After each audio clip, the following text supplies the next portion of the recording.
Hello, everyone. Welcome to this month's monthly live market update for Velocity Realty Move Smartly. My name is John Pasalis.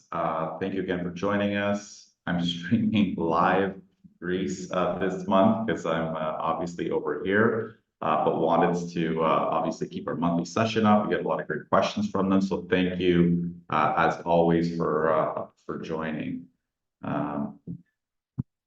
This month, as always, I'm going to be chatting about the latest statistics for houses, for condominiums. I'm going to kind of try to answer a question I've been getting a fair bit from the media, from people, which is why aren't condo prices falling? We have a record number of listings on the market right now, but prices are sticking. We're not seeing a lot of downward pressure on prices. We're going to chat about some of the on-the-ground trends with Gus Papayonou from our office. And as always, David Larock's going to be joining us to talk about the latest trends in the macro environment and what's going on and his outlook for interest rates. And as always, we have Urmi Desai, our editor at Move Smartly, keeping an eye on all your questions. So please post them in the chat if you have any questions. We'll take those as we go along. So just a quick overview on the market for houses. I mean, if we look at detached specifically, and if we look at the volume of sales, right now, last month in June was very close to a 20-year low in sales. 2022 was pretty similar, almost identical. And that was a pretty soft summer. But aside from that, we're well below where we typically are. I mean, this last month we had about 3,000 detached home sales, and we're probably closer to around 4,000 on average. So relatively soft month for the demand of low-rise houses. When we look at new listings, they're pretty typical. I mean, just about 8,000 new listings, which is relatively average for detached homes and low-rise homes this time of year. So that's not surprising. Active listings is also typical. I mean, we're above the previous few years. I'm going to talk about this because, during COVID, active listings were really low when demand exceeds supply because we had a big demand boom because of low rates. Active listings were low, even though new listings were average, is because sales were above average. So right now, active listings detached close to 10,000, which is pretty typical. So not overly surprising. Now, when we look at the months of inventory, oh my gosh, I have the wrong chart I have the months of inventory for condos here by accident. But if we look at the months of inventory for, I put the wrong ones here, my apologies. If we look at the months of inventory for low-rise homes, we're close to about 3 months of inventory for houses. Which has been increasing recently. And low-rise house prices have been relatively stable. I mean, we're down about 4%, 5% year over year, but over the past few months, we've been relatively stable. But inventory has been picking up for low-rise homes. So the year started a little bit pretty competitively, and things have picked up in terms of inventories. So the low-rise market is slowing down as well, not just the condo market. Things aren't quite as slow for low rise. We have 3 months of inventory for low rise, close to 6 months of inventory for condos, which is very different. But we're definitely starting to see a little bit less competition for low rise houses. Now, if we look at the condo market, again, pretty much a 20-year low in sales. So when we talk to or hear about agents and brokers talking about a sluggish market, I mean, this is really a lot of times what they're talking about. It's, when you're at a 20-year low in sales volumes, things are slower than they normally are. Agents are usually, quite a bit busier. Again, this is all due to, again, elevated prices, high rates, unaffordability, and this is putting pressure on both condos and on houses. Now, when we look at new listings for condos, they are at a record high for the month of June, right about 5,500 new listings, and active listings as well are at a record high. Now, we're looking here for active listings for the month of June, but they're actually at a record high for any month in any given point in history. We have the highest volume of condominium listings on the market right now. And again, this is a lot of it. I kind of posted some stats in my sort of weekly vlog that I do that was basically showing kind of what's driving that, a big increase in listings, disproportionately smaller units, a bigger decline in demand for smaller units. So the inventory there is building up, and the smaller units are, of course, for the most part, investor-owned units. You know, these are the 500 to 600 to maybe 600 to 700 square foot units, one plus 10s. Many investors are exiting the market, and that's, of course, allowing the build inventory to build up, and we're not seeing quite as much demand there. When we look at months of inventory for condominiums, again, it's been increasing quite significantly. We're kind of, under 5 months of inventory last month. Now we're kind of well above 5, pushing close to 6 months of inventory. And condo prices have been relatively stable. And I think this is kind of one of the interesting trends that I hear people talking about and asking about. I'm going to try to touch on what's going on there. Now, if we look at months of inventory weekly as a rolling weekly kind of average, we can kind of see things have been accelerating quite rapidly for condominiums. We can see things have been picking up for houses. I mean, low-rise houses in March, we had under 2 months of inventory. Now we're just over 3. And then if we look at condominiums have about 3 months of inventory. Now we're probably about 5.5. So this is a sign when inventory builds up or months of inventory builds up, it's a signal that the market is cooling down. Now, when we think about why the heck aren't prices falling, and I've had a lot of people ask me this. I've had, even while I've been away, I've had the media reach out to me to say, well, why the heck aren't prices falling? Why are prices stable? And I think to answer this, I think we have to kind of look back. The last couple of times prices fell in the Toronto area, 2017, and then sort of a couple of years ago when the banks started raising interest rates, when the Bank of Canada started raising interest rates, those were effectively relatively rapid declines in prices because people were caught in 2 transactions at the same time. Some people purchased a home, they needed to sell one, the market cooled down, and they effectively became distressed sellers because they needed to sell. So prices fell pretty rapidly. Today, people, for the most part, are not caught in 2 transactions. Investors who are selling have the units. It's not like they've committed to buying or selling something else and have to sell ASAP. So prices are pretty stable for those types of units because they're not kind of desperate to sell. So that's a big factor that has changed. And I think we have some alarm going off here, but that's one of the factors why prices have been pretty stable. Now, if we look at months of inventory for condos, I mean, one of the factors is, investors and unit owners have seen a lot of volatility over the years. So, when we see months of inventory increase, like it did sort of the start of COVID, that's a market that's cooling. Then we see inventory decrease, and that's the sign the market's heating up. And then in 2022, inventory increased, and then, inventory fell again. So the market does these cycles, and even as early as sort of last summer and last fall, inventory built up quite significantly.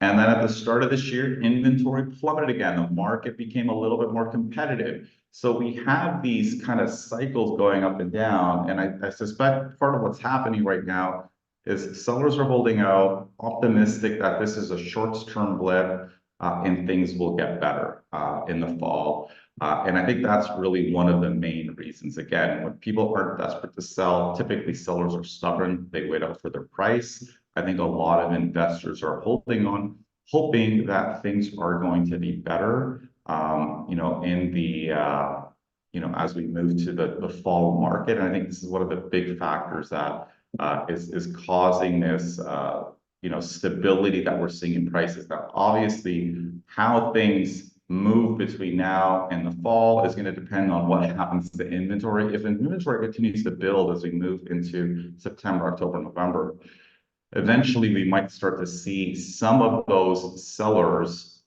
just give up and basically just decide, let's just take a slightly lower price and move on. We're not quite there yet. Again, we've been seeing quite a bit of stability. But again, I think how things evolve is going to really depend on where inventory goes over the next little while. The last thing I'll kind of touch on really briefly, where are we here? Close this out. Is this question of whether we are in a buyer's market. And I'm just going to stop sharing my screen right now. Because I've had quite a few people ask me, in particular in the market for low-rise houses. People hear a lot of headlines that we're definitely not in a seller's market anymore. And I think certainly the condominium market is a buyer's market. The low-rise market, the market for houses is slower, but homes are still selling, and prices are still stable. So, sometimes I've had people saying, well, should I wait until next year to sell my home? Obviously, it's hard to predict where prices will be. But I think, again, the low-rise market is relatively stable. Houses that are priced pretty well are still selling, for what they're worth. We're not in a down market. We're just in a slower market, and quite frankly, a market that's more noble. I think Torontonians were just become accustomed to homes selling in 5 days and getting 10 offers, and we're not in that market anymore. Again, some homes are still getting multiple offers. The nicest ones, I think it's probably close to 40–45% of low-rise homes are still selling over asking. So again, I think when we think about the balance of the market, it's pretty balanced, I'd say, right now for houses, and a little bit slower, certainly for quite a bit slower for the condominium market. So on that note, I'll see if Gus can jump on and join us to chat a little bit about what he's seeing on the ground. Hey, John. Hello, sir. How are you? Good, you? Very good, very good. So I obviously haven't been in Toronto for 2 weeks. How much has changed? What are you seeing on the ground with your clients? Yeah, definitely. I mean, what you've unpacked is happening. Condos are super slow, tons of inventory. The only ones that seem to be turning right now, within a week or two or three, are the ones that are a little bit more unique. They have a large terrace, corner suite, plenty of light overlooking an open area instead of another building. So, those ones that are a little bit more unique and move-in ready, they're doing okay. The other cookie cutter ones are really, really slow. I got a lot of agents calling me, just saying, give us a number. and I don't think it's across the board everybody, because there are sellers that we're running into that are a lot more stubborn, like you've described, and they can hold and they're willing to hold. But there's also, I don't know if I can put a percentage on it. Is it 10%? Is it 15% of the market? That 20%, that seems a little more desperate, I guess. And a value buy could be had in some of those units, specifically for condos. For houses, yeah, I am starting to see especially this month. It wasn't so much so in June, but July is a lot quieter than it usually is, and I'm seeing a lot more decent, good, nice houses even.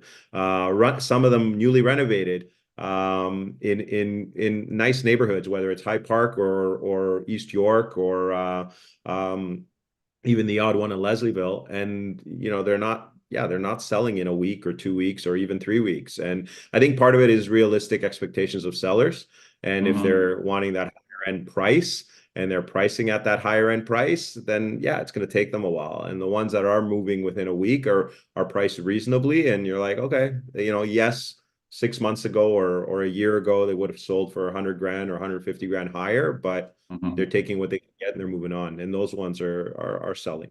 Yeah. That's super helpful. I mean, so let's kind of break it down separately. So let's touch on the condos you touched on first. Certainly you're right. I think there are some sellers that are just eager to sell and move on. They don't, especially if they're vacant units, they're carrying mortgage payments, they're not collecting rents.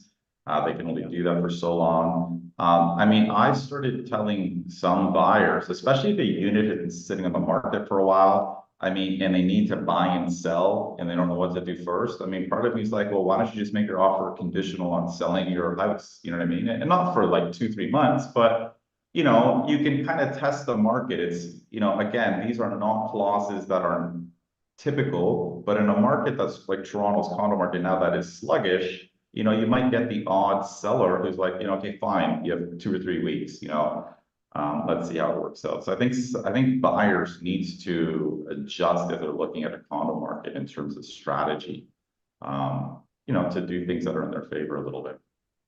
I agree. I would even say even buyers who are going, like I have a couple buyers who are looking to go into a freehold house and then sell either a condo townhouse or a condo, or Mhm. even a smaller house.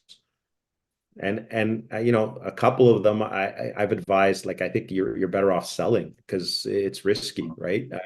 The amount of inventory that I'm seeing sit, um, again, unless you have a super unique unit or super unique home, where there's not a lot of inventory, or it's got a feature, maybe a ravine backing home, across from the park, maybe, AAA school district, something really unique about that particular home, then it's gonna take a while to sell, and that's risky if you turn around and go ahead and buy. There's lots of inventory, there's lots of choice, so you can buy, but then guess what? When you go to sell, you're going to be one of the many trying to sell, and it's a little bit nerve-wracking, even for me as an agent, if I had to list a home, especially a condo right now, for at least July and August. September could change. Yes, that's when, for our viewers, that's when the fall market starts. We usually do get a small influx of new buyers and coming in to buy for the fall market. Will it be better? I don't know. Will inventory continue to rise? I mean, it might not be, right? So it's kind of, it's Yeah. tricky to pinpoint that. I mean, and you touched on an important question that, we've been talking about with clients, especially ones that need to buy and sell. I mean, it's not, everyone's so used to buying first in Toronto because homes sell usually pretty quickly. No one wants to feel this insecurity. Okay, what happens if I sell my home and haven't found a place to buy? But you're right, it's slower markets like this, especially if you're selling a condo. It is a very high risk position to buy your next home and then sell your condo. Because the way I talked about at the beginning of this segment, you end up becoming a distressed seller, because, for the most people, like, unless you don't need to sell your condo and you can close in your house while it's still for sale, but those are few people that can do that. Otherwise, you have to sell and you have to slush the price, and it's a very uncomfortable feeling if you need to sell your home and it's not selling and you're getting 3 showings a week. So yeah, very important consideration for sure. Yeah, it also plays And into neighborhood. Oh, sorry, I was just going to say, like, yeah, there was one recently in Richmond Hill. They sold in Richmond Hill, bought in Richmond Hill, and it was within a couple kilometers of the home that they were selling. So, in Richmond Hill, if anybody's been paying attention, is really, really, it's actually busy. It's probably one of the busier. I really, think you might have a tweet about it or a stat about it a while back, but it's Richmond Hill, Thornhill is busy. And yeah, so we felt a little more confident, but that was also in June, and even that I've been tracking a few since. We've bought and sold already in June, and I've still been tracking that neighborhood, and it just, you see it. There's more, just kind of, they're not getting the 4 or 5 offers that they were in June. They're just sitting. mhm. So Yeah, I think, and you're right, it is important to keep it regional, because as we talked about in last month's segment with Davin, I mean, your experience in Vaughan was very different from his experience in East York. yeah. And how to price the home as a listing agent, but also how to negotiate if you're representing the purchaser. I think you need to be more mindful of that. That's super helpful. Urmi, I don't know if we have any questions from anyone that we kind of to go over with Gus. Yes, we do. Hi, John. Hi, Gus. Hello. From our regular participant, Frank. Let's start with this. I've had a listing for a low rise for 3 weeks, drop price by 100K, and not one viewing. Our price is expected to drop 10% in the next year, and he's listing in the Maple Vaughan area. And then he asks, do I wait till next spring? So really touching upon what you were saying, John, a lot of uncertainty. Yeah. Yeah, I mean, and perhaps it's even touching on what Gus said about seller's expectations, right? Like, because if you've dropped 100 grand and you still don't have a single showing, I mean, it means your first price was way too high, and maybe your current price is a bit too high, right? You know, I don't know. Listen, do people expect prices to fall 10%? For low rise? I mean, I don't know. I don't know how many people are expecting that. It's certainly a risk. Again, I think, and we'll talk about it with David when he comes on, there are certainly economic risks, recessionary risks. Like we don't know where things are going. I think for obvious reasons with inventory, condos are a little bit more vulnerable. But you know, with houses, it's all about pricing it well, preparing it well. Like most homes that are priced well, you know, are selling these days. But yeah, you have to wait longer. Like again, it's like some listings we have, like you might not get viewings for the first week and a half, and then all of a sudden you get four, right? So, and I think sellers are not used to this. A lot of agents aren't used to this. So you can't get rattled the first week or two that you're on the market, not getting a lot of viewings. Like, especially if you're confident you're priced well. So you know, whether you should wait or not is a personal decision. I mean, it's a tough call, Gus. I don't know if you had anything else to add on that. Yeah, I mean, I have a client that's kind of has alerts in Vaughan and is looking for a larger home there. There's a lot of homes. I don't know what price point this is, but there's a lot of, you know, those 1.7 to $2.3 million homes in Vaughan. There's a lot of selection, more so than I can think of, like 18 months or a couple years ago, where I had clients buy a similar type of home, and we had slim picking. So there's a lot of inventory. You know, I can't speak to this particular house. I guess get your agent to really look at, I don't know, how many other homes in that price point are listed similar to yours. And if the number's 5, you probably have a lot more time to be patient. And, you know, and if the number's 27, you might have to reduce another 100 grand and, you know, really track to see how many of those are getting offers and how many of those are, how long they've been on the market, and do that legwork to really give you a bit of an inside edge to you know why you're not getting the showings. All right, thank you. Let's go to another question from Julia. Are you sensing any panic concern amongst investors trying to or thinking about selling, given inventory levels and upcoming completions, or will they simply hold off for better conditions? And I'm assuming here Julia is referring to the condo market. Yeah, I mean, that's the interesting thing. I mean, I can't say I've seen or heard much panic. I think like Gus said, like maybe there's 10% that really just want to move on and need to move on and can't carry it and are kind of feeling stressed. So I don't want to say they're definitely probably are those people, but my feeling is like that's not the majority. Like you know, some people are just like, if I can't sell it, I'm just going to rent it for another year, you know? I mean, and sometimes even we're like, may not be the best strategy because you know, like the best time to sell it is when it's vacant, right? You know, and if you want to sell in a year, like you may not be able to sell it easily if it's still tenanted. But again, people just, you know, want to hold out for better prices. So I don't know what you think, Gus, but I'm like, that's to me one of the interesting things. Like it doesn't seem like there's tons of pressure and distress. And maybe that's also one of the reasons why prices have been relatively stable.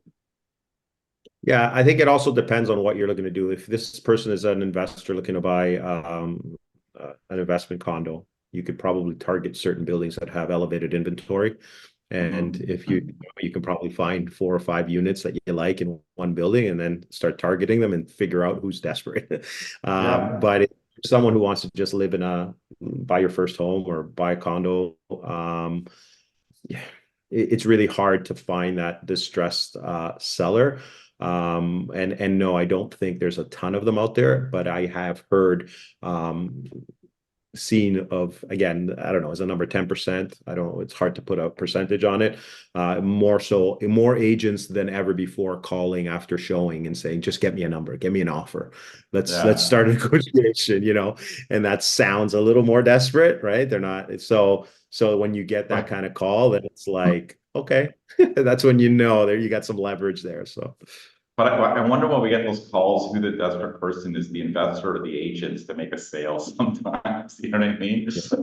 But what Gus is 100% correct. I mean, if you're buying and you're looking at a condo, I mean, you definitely should be calling agents to see, because a lot of times agents will kind of really give you clues into how motivated the seller is and how low they're willing to go. Like it's not ethical. They shouldn't be doing that. But some will. Like I said, maybe partly because they just want to make a sale and they want to move on and they know their client's desperate. And so I think this is a market where buying agents or working with condo buyers needs to be picking up the phone. Like most agents don't even pick up the phone any these days, you know, because an agent, even if they'll spill the beans, they're not going to spill it via email or text. But if you call them, they'll tell you what's going on, right? Like that's my experience. Yes. Yeah, you get more information on a call verbally rather than Way putting it in more. writing. It's always way more vague in a text It is. and nowadays most agents, even some old school agents I found, they just nobody wants to pick up the phone and call and talk anymore. They just either don't have the time, the patience, or they're just like you know, let's just text. But yeah, sometimes you got to call. Yeah. 100%. It seems that agents have become afraid of the phone like rest of society. They Very have. true. That's exactly it, Urmi. They've become afraid of that conversation, that uncomfortable feeling of negotiation, I feel like. Yeah. Strange. We talk about a younger generation who doesn't like phoning, but maybe it's more widespread. And now I'm going to have I have a last question here from one of those long-term condo investors. Visco asks, I am a long-term investor and wondering when we can expect government to stop tightening regulations.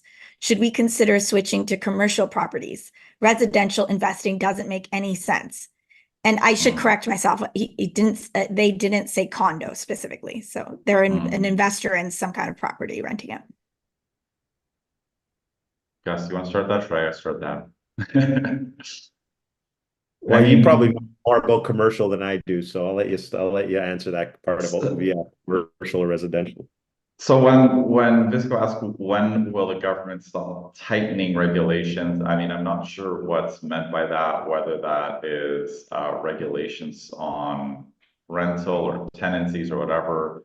But listen, I mean, I think it is a challenging market to be an investor of condominiums of houses now. Like we talked about it, it's challenging selling them if you have a tenant. You know, the numbers are very tight. You know, the question about switching to commercial is an interesting one because I've been thinking about this myself.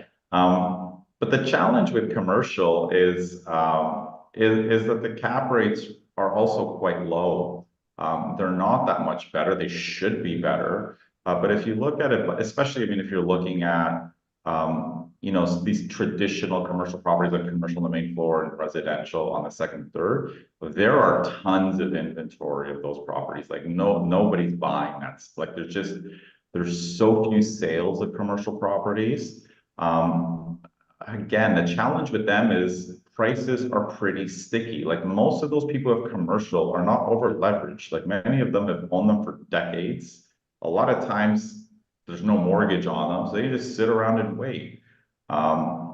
So again, I think there may be opportunities in commercial because there's just so much inventory if you can find the right property. But a lot of times in commercial, it's a tough market because, like I said, the cap rates are low. And for people who don't know what that means, it's just basically like the net income as a percentage of, you know, of the value of the property, right? So if your cap rate's 4%, it's basically like you're earning 4% income on the value of this asset, which is very challenging because again, with commercial properties, you're paying commercial mortgage rates, which are quite a bit higher. So it's a tough market to make commercial work, I'd say.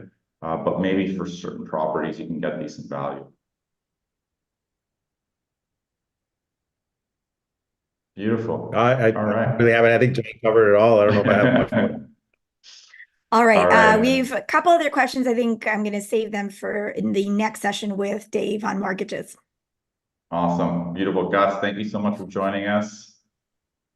And Thank we'll you, guys. see you next month. All right, man. And we'll bring on Mr. Dave Larock, mortgage broker extraordinaire, our regular monthly guest with the best one-liners in the business.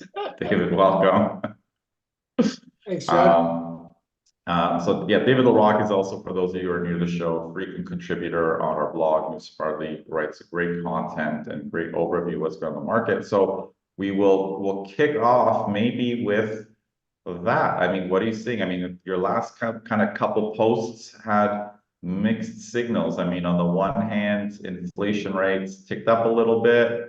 Last week job numbers were worse than they were what were expected. So what are you kind of looking in terms of we're seeing in terms of the macro picture over the next little while? Well, John, I think, some of the economic data have been mixed, as you say, but I think when we sort of pull back to the 10,000-foot level and take a look at broader trends, the economy is clearly still slowing. And that is the main reason why I think that the BOC will feel some urgency to continue cutting rates at its next meeting in a couple of weeks on July 24th. Interestingly, the CPI data came in higher than expected a couple of weeks ago. We got the CPI data for May, and the result came in at 2.9%. That was up from 2.7% in April. It was the first time this year that inflation had a little uptick, and the market was expecting 2.6. So the market thought it would drop a little, and it went up a little instead. Interesting, though. StatsCan tweaks the buckets, the allocations. When StatsCan figures out what our inflation rate is, it looks at a whole bunch of prices, and it has weightings in terms of takes all these prices and says, here's how much food is going to matter to the overall CPI. Here's how much the cost of energy is going to matter to the overall CPI. And the biggest factor driving our inflation today is mortgage interest costs. And in May, StatsCan actually increased the weighting, mortgage interest costs as a weighting of the overall CPI bucket by about 40%. It went from 3.2 or 3.3 to about 5.2% overall. And that accounted for basically the increase in CPI. So a guy named Ben Rabidoux, a really smart guy, he's an economist and a former professor, and he writes a great newsletter at edgeanalytics.com, and he caught this, and basically everybody's freaking out about a higher inflation, saying the BOC is not going to cut in July, and the bond market is repricing how many rate cuts we'll see in total. And meanwhile, the reason why CPI increased was because of a tweak in the way that mortgage interest costs are weighted. Interestingly, most countries, and certainly most central banks, when they measure inflation, don't even include mortgage interest costs, because mortgage interest costs are directly tied to what happens with rates, which go up and down when they pull their policy rate lever. So the other central banks, and no one's ever asked the BOC this during the Q&A after they do their press conference. I would love to hear them explain why they count mortgage interest costs when other countries don't, because they really are an outlier here. And interestingly, now that mortgage interest costs have a heavier weighting in our CPI over the short term, that's going to increase the impact of higher rates. But if the BOC continues to cut, then over time, they're actually going to get more credit for those rate cuts in terms of lowering inflation than they would have before the reweighting was done. So I thought that was very interesting, John. And I mentioned it because I didn't catch it when I first did my analysis. I did say, I don't think this is going to change the BOC's plans. Ultimately, there's many other factors. They're looking 18 months ahead. And they did say in their most recent, Governor Macklem in his most recent press conference after the BOC's policy rate meeting did say that he thought that the path of inflation back to the bank's 2% target would be choppy. So he basically foresaw a bit of an uptick. So I don't think it was unexpected on their end. The employment data was more concerning. We actually lost jobs last month. Again, these are estimates, but the estimate was we lost 1,400 jobs. We need to create 60,000 new jobs each month just to make sure that our overall employment rate doesn't fall, because we've got such high immigration levels now. We added 100,000 working age people to our economy last year, and 40,000 of those 100,000 were actually actively looking for work. On average, over the last 12 months, it's been an average. Our labor force has grown by an average of 60,000. So a few months ago, when everyone was freaking out because our economy created 90,000 new jobs, most of them part-time, I was saying at the time, well, 60,000 is the number we need just to tread water, and 90,000 is a big number. But going back over the last 6 months, we haven't even covered the amount we haven't even added enough jobs to offset the amount of new people we're adding to our labor force. So long story short, if you're the BOC looking at this, you say, we're adding a lot more workers than we're adding jobs. So the availability of labor in terms of supply is increasing faster than demand.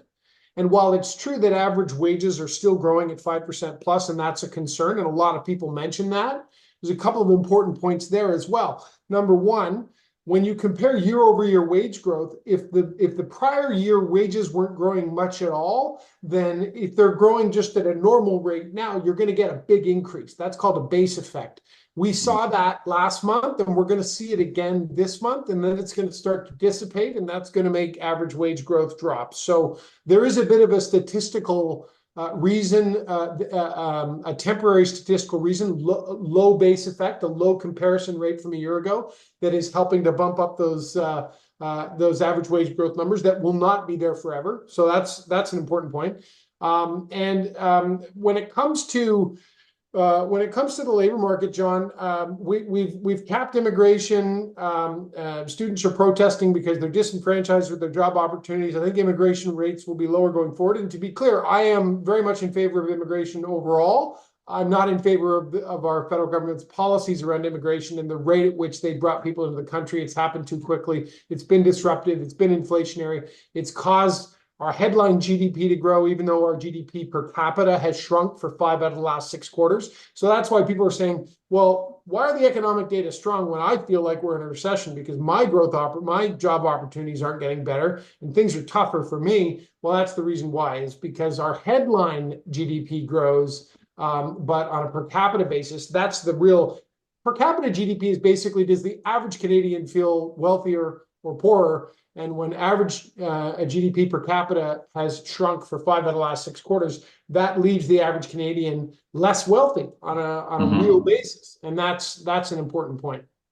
Yeah, that's super helpful, David. And great catch or comment on the shift in CPI from Stats Canada. I didn't know about that either. That's super interesting. Now, what is the outlook then, given all of that, for interest rates? I mean, we have a bank announcement in 2 weeks, roughly. Next one is, I think, just after Labor Day. So what is kind of the outlook over the next, like for the rest of the calendar year?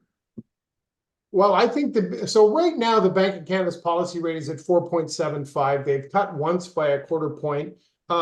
They're still pushing hard on the brakes. When you look at the Bank of Canada's monetary policy rate, and again, it's a theoretical construct. It's not a scientific number, but when the bank does its own research, it has determined that a neutral rate, which is a Bank of Canada policy rate level that will neither stimulate the economy nor restrict the economy. So basically, what is the level for the BOC's policy rate that is considered neutral? That's about 2.5% to 3%, and it's still up around 4.75.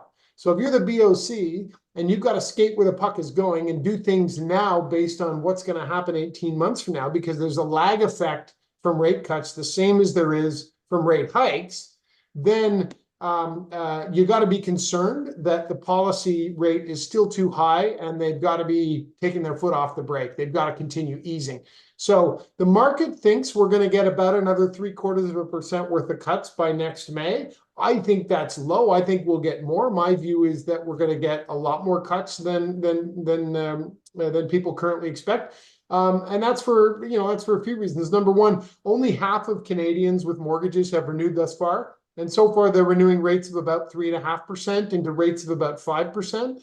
But the half of Canadians who have yet to renew, an increasing proportion of those borrowers got pandemic rates that were ultra low. They were 2% or lower. And if they have to renew rates that are 2% or 1.5% up to current rate levels, they're going to be getting a payment shock that's about double the Canadians that have already had to renew have experienced. So if the economy's already slowed a lot because people have less money to spend because they have higher mortgage payments, and if we're already seeing a pretty significant impact on the economy from the half of Canadians that have renewed thus far, and if the other half are going to have a payment shock that the Bank of Canada estimates at its peak will be about double the payment shock that we've seen thus far, then if I'm the Bank of Canada, I need to bring rates down to reduce that shock, because I don't think a doubling of the payment shock that's already hitting the economy will leave us in a good place. I think that people will look back and say that was an over tightening. I think the economy will slow by more than expected. And I've been warning people who've had this plan to wait to buy until, well, certainly sellers who've been sitting on the market, sitting on the sidelines saying, I'm not going to list until rates start dropping. I've been warning, and I think I've done it on in these talks you and I have had, I've been warning, be careful what you wish for, because if rates are dropping, it's because the economy is weakening. And if the economy is weakening, it's not going to be easier to sell your house. And, you know, there was a pretty widespread narrative out there that it would be a better time to sell when rates started dropping, because people thought that would stimulate the real estate market. But in a weakening economy, that just didn't add up to me. Yeah, that's an important observation. I mean, we talked about on the show that I think a lot of people see that as stimulative, but of course you're right, especially if they're dropping rapidly. It's a sign that the market or the economy is slowing down. And the funny thing, when I have these conversations, I mean, sellers want to wait for rates to drop because they think the market's going to accelerate. Buyers want to wait for rates to drop because they feel they can get more home. You know, so everyone thinks it's in their best interest. You know, the sellers think they're going to make more money, buyers think they're going to get more home.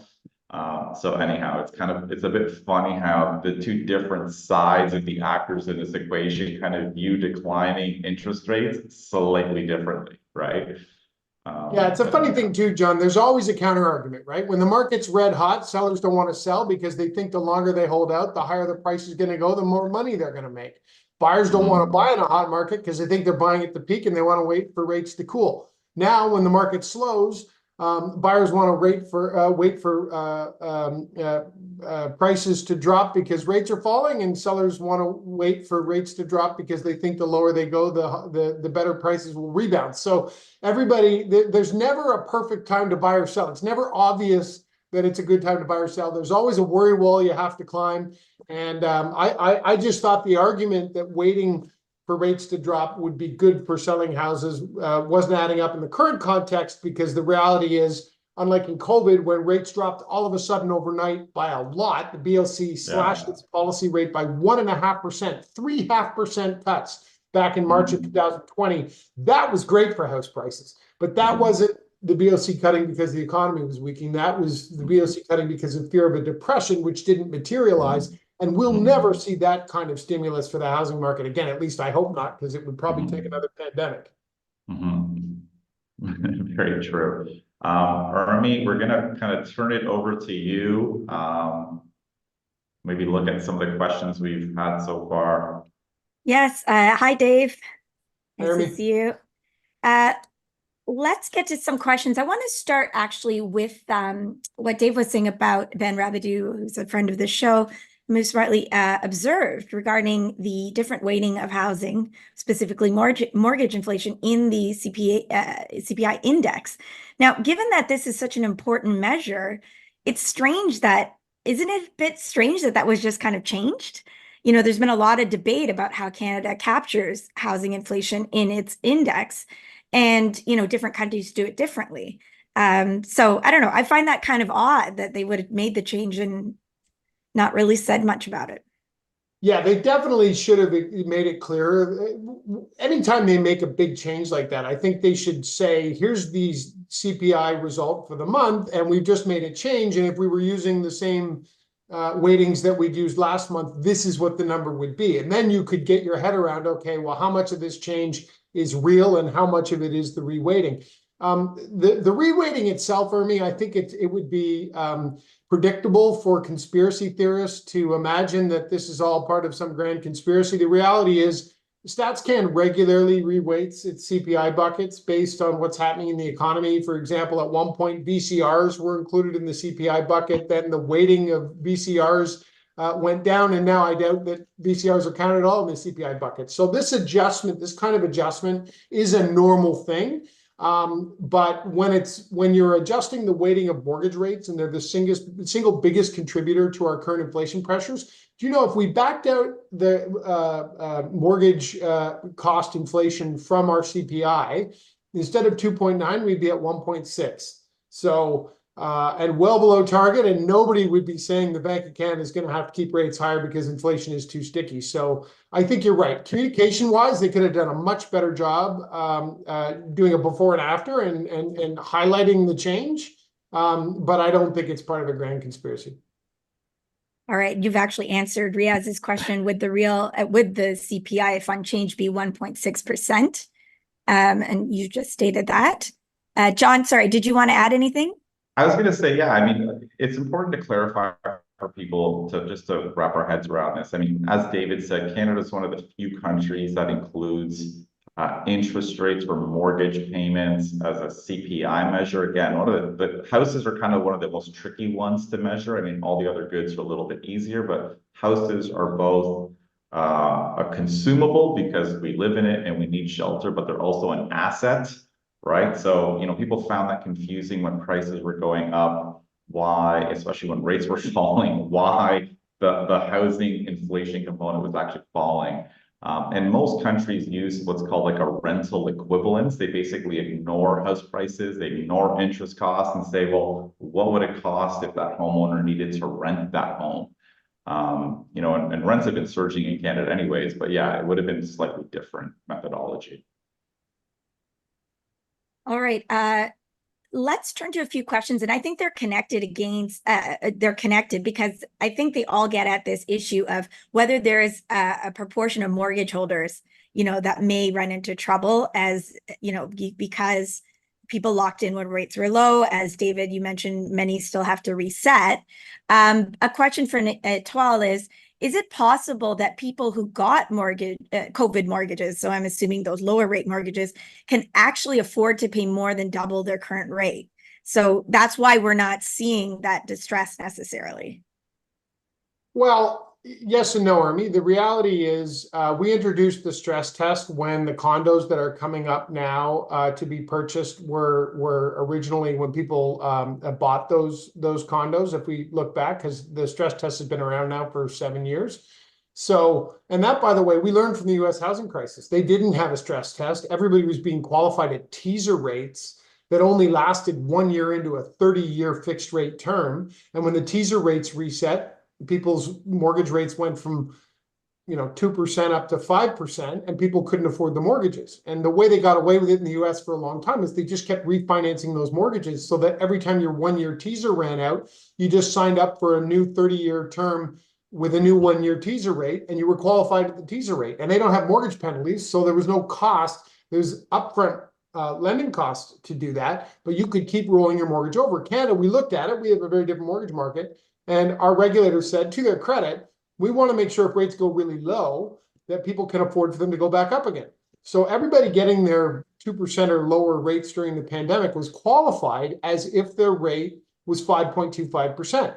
Now, if it's 5 years later, because most Canadian mortgages have 5-year terms, not so true today, a lot of 3-year fixed rate terms out there, but back then it was 5-year terms, and it typically is. 5 years later, you've paid down your mortgage, you've got 5 years of mortgage pay down. If you're a first-time buyer or you're young and you're taking a lot of debt, which is usually the case, you're also 5 years farther along in your career. So you're probably making more money in most cases over 5 years. So your mortgage balance has gone down, you're making more money, and you were qualified at 5.25. Those are the reasons why we're not seeing people blowing up. People are reaching into their wallets now and giving a larger percentage of their net income towards mortgage payments, which means they have less money to spend on discretionary items. And that's what's led to slowing growth in the economy. But even there, Urmi, we've seen a delay in that. People have talked about this whole soft landing business, which I think is a complete farce because rates have gone higher and we haven't seen the economy really slow a lot yet. We haven't had a recession. We've come close, but we haven't had a recession. But we had some special factors this time. For example, people had a lot of pandemic savings. So when prices went up, they could afford to maintain spending because they could draw down their pandemic savings. Well, a lot of Canadians have done that now, and there's a lot less of that pandemic savings available as they were. But that buffer, that spending buffer, was delaying the transmission mechanism between higher rates and a slowing economy. We also saw record levels of immigration. So again, the economy was showing a lot of strength at a headline level. Overall GDP was growing, even though per capita GDP was falling. We had 2/3 of the Canadians that had variable mortgage rates had fixed payments, with their variable rates. And even though rates were going higher, their payments were staying the same until they hit their trigger rate and had to reset. And that delayed the impact of higher rates on spending. There are all kinds of other examples. John, here's one that I don't think is getting a lot of play. And you probably understand what's happening here better than I do. A lot of Canadians who bought new construction condos 3-4 years ago are closing now, and the prices that they paid are not supported by market fundamentals. If they were trying to sell that condo in the resale market, they would not get the price that they are paying the builder for the condo. Those properties are all miraculously appraising, and a lot of the banks that are doing the mortgages for those properties where the appraisals are appraising have commercial loans for the builder and are making sure that the residential mortgages can be approved so that the builder's commercial loans stay intact, and you're not seeing fire sailing going on in large condo projects. Now, if I'm a young person who's saving my down payment up, waiting for prices to come down, and I see this happening where there should be some fire sailing of new construction condo units that were bought for $1 million and are now worth 800, and people can't close because they can't come up with the extra 200K to bridge that gap, that price should come down. But because of this, what seems to be happening, and I don't see these deals, but these condos are appraising and the deals are closing. And I guess the question I would ask you, John, is number one, how is this all working? And number two, do you agree with me that if I'm a first-time buyer waiting for prices to come down, this seems like a rigged game? David, it's a fantastic question. Thank you for asking it. I did an entire video on this on our YouTube channel. I did not pay David for this plug. I'm adding the link, John, in the show notes. I should have watched it already. You haven't seen it. You didn't watch it. So I did it. It's like half-hour video and then a half-hour discussion with Urmi. And I think the title was, "Is Canada propping up our pre-construction condominium market?" And the entire video is basically exactly what you just summarized. I mean, I went obviously into it in more detail, but for those who haven't seen it and don't entirely get what David's saying, it's this idea that someone bought a pre-construction condo for, say, $1 million. They're about to get their keys, and technically it's only worth $800,000. In that situation, like David said, they would normally need to fork up an extra 200 grand to cover the loss. And because the 20% down payment they need is only based on the appraised value, not what they paid. But as David said, miraculously, banks are turning a blind eye, pretending that these properties are worth what the investors paid, rather than market value, and basically dishing up mortgages for properties and the prices that investors overpaid for. So I agree. I think it's fundamentally wrong. And listen, I get why the governments are doing it, and you're 100% correct. They're doing it because they have commercial mortgages on those and they want their money back, and they have to do this to get their money back. They don't want a project failing. But at the end of the day, you're right. It's not that I want prices to fall. The point is, we shouldn't have this slightly rigged system where banking rules, banking guidelines change depending on who has a vested interest in a particular project, and effectively keeping condo prices elevated. So I think it's massively problematic, and you're right. Younger people should be totally a bit pissed off about that. So yeah, so it's on our YouTube channel. It's on our podcast. I think it's added to 4 weeks ago. We're adding it to the show notes here. And that actually leads me probably nicely to the last question. Jazzy asks a technical question, but I left it to here because the question is, what do you have to show as a buyer of pre-con when you go and first get a unit? It's different than when you put a bid on a resale home. You have to get the mortgage, and the mortgage appraisal comes through relatively quickly. So maybe briefly, can you explain the difference and why those investors are looking at they're not being stress tested? What's happening when they go to buy?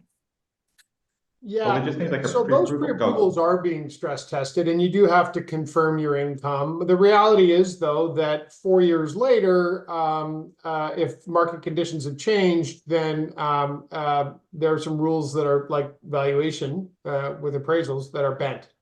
So it isn't like you write your income on a piece of paper and you get pre-approved. But if you get a pre-approval, and I always say people call me and they want me to pre-approve them, I can't hold a rate for longer than 120 days. The banks don't give me access to their construction pre-approvals. And I always tell borrowers, get the construction pre-approval with the bank. It doesn't mean you have to work with them ultimately. You can still work with me down the road if I can offer you better options. But having that in place is a fail-safe. And in answer to the question, Urmi, there is underwriting done. But obviously a lot can change over many years. And at the initial stage, it is easier, and there's not the level of due diligence that applies when the cash is actually being advanced by the lender. So you are showing your income. There is some kind of proof of financing required. Yeah, you have to provide a job letter and a pay stub, and you have to have verifiable income. You can't just, as I say, write it on the back of a napkin. That's my way of describing not verifying income. But yeah, you have to have confirmable income. And obviously, if you're buying a new construction condo and it's 4 years later, maybe the income that you were approved on isn't your income anymore, and there's a lot that can change. But if you're dealing with a bank who's got the commercial loan to the builder, my bet is you're probably going to get maximum flexibility on qualification. Okay, even if you sorry, got John? pre-qualified today and you submit that, I mean, in theory, you can just go out and buy a home tomorrow with that pre-qualification. And now you own a single family home and you've committed to buying a pre-constructed condo. So it doesn't necessarily, a lot can change, as David said. I mean, people can buy another 2 or 3 pre-construction condos with the same pre-approval. It doesn't necessarily mean not everyone knows what's going on. So it's not a perfect system when we think about how the pre-approvals work for pre-construction condos. Right. And one of the biggest challenges difference is there's no registry either. Like in other countries, like we think about the land registry, there's no registry or record of who has bought what in the pre-construction space, which would be massive because there'd be more transparency in terms of who's committed to what. We don't have that. And I think that's one of the gaps. And just underscoring that, and the reason that can arise is because you're paying a deposit to have a contract to buy that unit, and that's different from you're taking out mortgages, and those mortgages would show up, if you were buying multiple resale. But that's where there's a gap, right? You can't quite see what this person's doing. Exactly. Yeah, and Urmi, there was a window of time where you could make a deposit. Let's say we're going to buy a condo for $500,000. You make a deposit of $25,000. You now have the right to purchase that condo. It's going to be built in 4 years. 3 years from now, the value of that condo has gone up to $700,000, and all of a sudden you're selling it on assignment. So you don't have any land transfer, you don't have any HST to pay, and basically you put down $25,000 for the right to buy a $500,000 condo that's now worth $750,000. You're selling for $750,000. And you're getting back a net profit of $250,000 on your $25,000 investment. That's 10 times your deposit. A lot of people, this has gone on for quite a while. There were years where people were doing this left, right, and center. They could always get pre-approved because they didn't own any of the condos. So there was no asset to disclose on the mortgage application. And people just started doing more and more of this. Now, eventually the lenders realized, wait a second, these assignment sales are allowing people to gamble on real estate. So now it's really hard to finance at the assigned price. If you want to buy a condo that's selling for $750,000 on assignment, a lot of lenders will actually only let you use the original purchase price, in this case, the $500K, and you have to make your down payment on that $500K and bridge the gap. That's how they kind of shut down this world where people were trading assignments and putting deposits down and getting a ton of appreciation in the value of the property. But I would say 10 years ago, John, if you could get into a time machine and go back, you could have 10 of these going at any one time, and boy, would you be making money. Yeah. Yeah. That's why everyone's buying them. Yeah, that was the most popular game in the GTA for a while. Yeah. but I have to add, Urmi, the music, it's like musical chairs, you know, you have to have a chair when the music stops. The music is stopping right now. There aren't enough chairs for everybody. And all of a sudden that risky bet that wasn't wise, but people got away with and made money on for a long time, those chickens are coming home to roost. So there's blood in the streets now. And again, John, to our point about young buyers, if you're a young buyer, you're like, yeah, there's blood in the streets, but there's not nearly as much blood in the streets as there should be if the buyers of these places weren't still being protected by the lenders who want their commercial loans to be paid back. And ultimately, that's the unfairness of it. Yeah. Thank you. Thank you both. I think that's a wrap, John. I have received worried inquiries from our viewers that you're on vacation, but you're still working too much. So can you please end with a view of where you are so people are not worried about you? Here's my view. For those who can see it, so I'm right on the water on a Greek island called Syros, which, listen, it's a privilege to be busy. It's a privilege to be working. So no one needs to feel bad about me. I love what I do. It's a great business. It's a privilege to meet our clients and call them away. And, you know, I'm working from a Greek island. It's not so bad. It's quite wonderful, actually. Thank you to the gods of technology. Is there a Greek god for that? I know, and I'm shocked that our stream went so well. I was kind of worried about it, Yes. but it seems like we all went pretty well. So It did. Thank you to both of you and to all our viewers for all your great questions as usual. John, I think we're ready to wrap. Yeah, that's it for this month. Again, thank you everybody, and we'll see you all next month. I'll be in Toronto again in August, so we'll regroup then. Thank you.